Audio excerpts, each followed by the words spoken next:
Hello guys, welcome back to my channel. তোমরা সবাই কেমন আছো? আশা করি সবাই ভালো আছো। আজকের ব্লগটা আমি সকাল 8টা থেকে স্টার্ট করছি। সকালবেলায় চা বসিয়ে দিয়েছি আর এখন আমি ছোলা ভেজানো আর একটু জল খেয়ে নেব। সকালবেলা কিছু ড্রাই ফ্রুট মা দিয়ে গেছিলো, সেটাও ভিজিয়ে রেখেছিলাম, সেটাও খেয়েছি। আমার চোখ মুখ দেখে বুঝতে পারবে আজকে আমার শরীরটা ভীষণই খারাপ। এরকমই প্রতিটা দিন যাচ্ছে, এক এক দিন ভালো, এক এক দিন খারাপ। তার উপরে আমাদের কাজের যে বউটা, সে বলেছে আজকে আসবে না, তাই বেশ কিছু বাসন ছিল। সকালবেলা ছোলাটা খেয়ে বাসনগুলো মেজে নিচ্ছি, তারপরে আস্তে আস্তে টিফিনের দিকে এগোবো। আর এদিকে দেখো একটুখানি মুসুরির ডাল ঠাকুমা বসিয়ে দিতে বললো, তার উপরে যা গরম পড়ছে, মানে কিচ্ছু ভালো লাগছে না খেতে। আমার চোখ মুখের অবস্থা দেখলেই বুঝতে পারবে আমি শারীরিক দিক দিয়ে কতটা অসুস্থ হয়ে গিয়েছিলাম। ব্লগটা আমি বুধবারের দেখাচ্ছি, আর বৃহস্পতিবারে আমি গিয়েছিলাম ডাক্তারের কাছে। আর ডাক্তারের কাছে যাওয়ার পরেই আমার শরীরটা কিন্তু অনেকটা ভালো হয়েছে। আমার যে সমস্যাগুলো হচ্ছিল সেগুলো আমি ডাক্তারকে বললাম, আর ডাক্তারটা এতটাই ভালো যে আমাকে সেই মতো ওষুধ দিয়ে আমার শরীরটা কিন্তু এখন অনেকটা আমি বেটার ফিল করি। এখন আমি সকালবেলা উঠে কাজকর্ম করি এবং আমার কাজকর্ম শেষ হলে আমি স্নান টান করে খাওয়া দাওয়া করে ঘুমোই, কিন্তু আমার শরীরে কোনো কষ্ট হয় না। কিন্তু এর আগে আমার শরীরে প্রচণ্ড কষ্ট হচ্ছিল।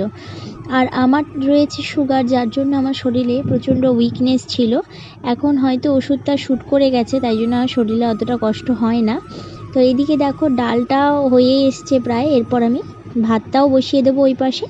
ভাত আর ডালটা হয়ে গেলে কিন্তু বেশ অনেকটাই রিলিফ পাওয়া যায় কাজের। আর এদিকে দেখো চিড়ে রয়েছে, আজকে হবে দই চিড়ে, এই খাওয়া হবে। কিন্তু আমি খাবো না দই চিড়ে, আমি খাবো জল দিয়ে চিড়ে।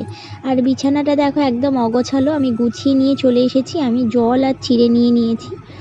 শরীরের অবস্থা এতটাই খারাপ ছিল সেই দিন, মানে আমি এখন যদি সেই ভিডিওটাতে ভয়েস দিতে গিয়ে আমার এতটাই খারাপ লাগছে যে বলে বোঝাতে পারবো না যে আমি সেই দিন কতটাই খারাপ ছিলাম। যা করছিলাম সবই মনের জোরে করছিলাম, মানে এতটাই আমার শরীরটা খারাপ ছিল।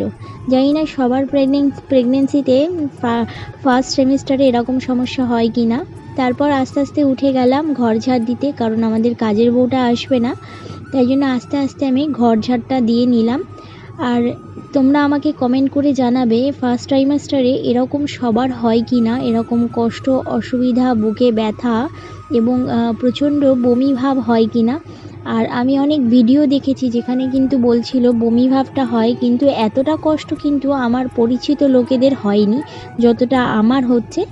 আর আমার মা তো বলছে আমার সুগারের ওষুধের জন্য হচ্ছে আর থাইরয়েডের ওষুধের জন্য হচ্ছে, আস্তে আস্তে ঠিক হয়ে যাবে।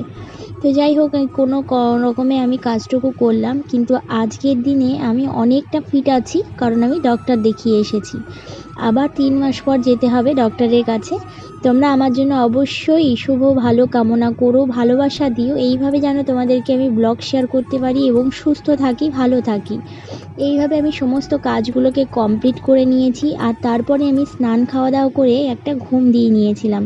আর ঘুম থেকে উঠে দেখি মা ডালিয়ার খিচুড়ি দিয়ে গেছে, আর এখন সেটা আমি বসে বসে খাচ্ছি। আজকের মতো ব্লগটা এখানেই শেষ করলাম।